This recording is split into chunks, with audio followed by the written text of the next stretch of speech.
আসসালামু আলাইকুম দেশবাসীরা, সব কেমন আছেন আপনারা? আশা করি ভালো থাকেন, আল্লাহর কাছে দোয়াটা করি। তা আজকে একটা খবর শুনলাম, আমাদের মুর্শিদাবাদে বেলডাঙ্গা থানা যে বাবরি মসজিদটা যেটা শিলান্যাস হয়েছে আজকে, তা আমরা শোনাতে খুব গর্বিত। আর আগামীকাল আপনার জুমার দিন ছিল, তা আমরা জুমার দিনে নামাজ পড়তে গেছিলাম। আমরা হচ্ছি আপনার সৌদি প্রবাসী, আমি থাকি জেদ্দাতে। কালকে আমরা নামাজ পড়তে গিয়ে মসজিদের দোয়া করেছিলাম যাতে বাবরি মসজিদটা যাতে সাকসেসফুল হয়। তা আপনাদের যা হোক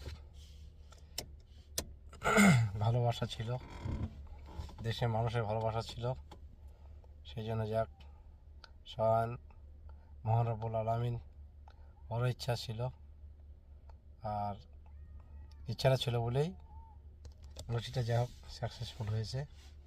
তা যাক ইনশাল্লাহ অসুবিধা নাই। আমি দেশে ফোন দিয়েছিলাম, আমার বাড়ি বেলডাঙ্গা থানা।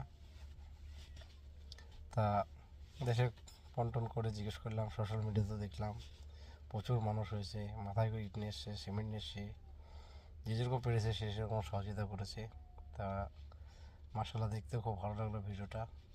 দেশে কোনো অশান্তিও নাই, শান্তশিষ্টভাবে সব কিছু হয়েছে। তা আমি একটা কথা ধরে তুলতে চাইছিলাম, যে বিষয়টা হচ্ছে আমরা একটা প্রবাসী মানুষ, তা আমরা সৌদিতে আছি।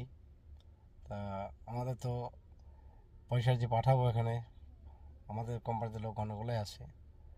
তা আমরা বলতে চাইছিলাম যে আপনার হুমায়ুন কবির সাহেবকে আপনি যদি পারেন, যদি কোনো স্ক্যানার নাম্বার যদি হয় তাহলে পাঠিয়ে দিন, আর না হলে পরে আপনার যে পার্সোনাল অ্যাকাউন্ট নাম্বারটা আছে সেই অ্যাকাউন্ট নাম্বারটা পাঠিয়ে দিন।